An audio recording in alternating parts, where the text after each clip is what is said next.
Hi, my name is Kane, or as everybody knows me as Gunz. This is another video that I'm going to be making, and oh yeah, before I forget, I want to show everybody this thing that I got at Hot Topic.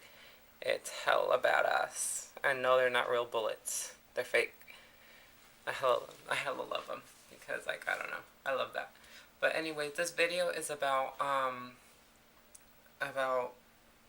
my love life and how fucked up it has turned out ever since I started going out with guys.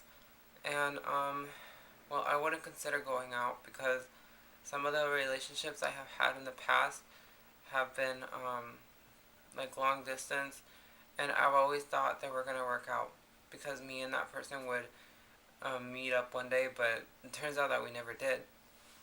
And, yeah, I just want to say that every single guy that I ever try to go out with has always been like fucked up.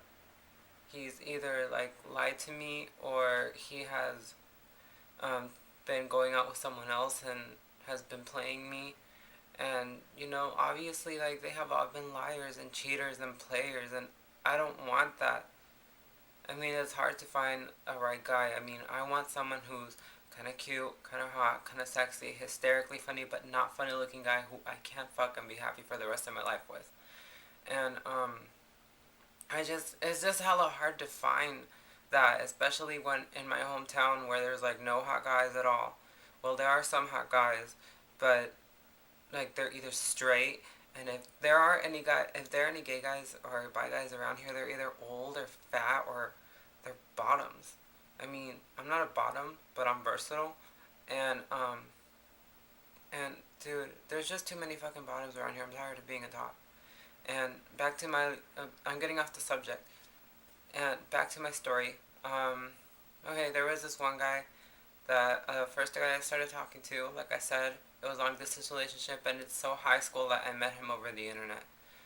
I was young, I know, and yeah, he told me he loved me from the first time that we met. He told me he loved me, and I could tell that this was not gonna work out. And looking back now, I could tell. Back then, I couldn't tell because liking a guy was so new to me. Like, I didn't know anything. I didn't know anything like that I know now. And I know that when you first meet a guy and he tells you that he loves you, he's just like, it doesn't mean anything because it doesn't know anything about you. How can someone tell you they love you when they don't know anything about you? And another guy, he his name is Jojo. I don't give a shit anymore. And I started talking to him, and he lives in Sacramento, and he told me that he wanted to come see me. He didn't care if he got in trouble by coming over here and see me, and he loved me. He wanted to kiss me. He wanted to hold me, everything. And then I went to go visit him in Sacramento, along with this other guy named Jose, because I also have been talking to another person, not like that, but I've been talking to as a friend in Sacramento, and I'm like, you know what? Why don't I meet two people at the same time? We can all hang out at the mall in Sacramento, and it's the Arden Mall that we hung out at. So we hung out and everything, and we got separated a few times, and then we met up again, and we got kicked out of a store because this lady says, I'm not sure what's going on between you guys, but I want you guys to leave. And I gave her an attitude. I called her a fat ass bitch, and then we left. And the very next night, they call me and they say, "Oh, I'm sorry to tell you this, Kane, but I'm going out with the guy that you like now, so I'm very, very sorry." Oh, and all those times that we got separated at the mall is because we were in the dressing room making out, and we were kicked out of that store. The girl that you called a fat ass bitch because they caught us like having sex, like in the bathroom, and I was just hella depressed, dude, because I hella love that kid. Like, I really, really had real feelings for them. And I'm the kind of person who will never say I love you to a person unless I really mean it. I don't say it because it feels good. I just say it because I mean it.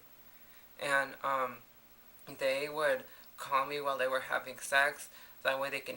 That way I can make. So that way I can hear them, and so that way they can say, "Oh, you faggot! Don't you wish you were here doing me?" or stupid shit like that. And if I would hang up, they would call me all over again, and they would not leave me alone. And they would even send me pictures of themselves like having sex and saying like, he's like, yeah, don't you wish you were Jose? You wish you had me, but you can't. Give up, Ken. You can't. You don't. You're not worth anything. And one day it got so worse that I felt really, really depressed. Like I couldn't control it. Like I wasn't out to anybody. I held it all in, and I couldn't run up to anybody and say, hey, I feel this, I feel that, because this happened. I couldn't. I had to like smile and hide all my feelings in. And dude, that just hurt me too much. And I took 50 sleeping pills that one night when I couldn't take it anymore. And I was rushed to the hospital, and they stuck a tube down my throat, and they sucked out all the pills out of my stomach. And they told me that I happened to live through that, and they tell me that obviously I lived through that, and they told me that my heart has stopped beating for over 4 minutes, 4 to 5 minutes, and they told me that there was a possibility that I could have died, and they kept me under surveillance in the hospital, so that way they could see if I'm capable of being in a mental hospital, if I was still under depression, but they let me go. And that's when I met another friend of mine, but I'm not giving you his name because he doesn't want me to give you his name. And I met him, and I wanted to commit suicide again because they were still bothering me, but when I met him, it's like he made me so happy again. He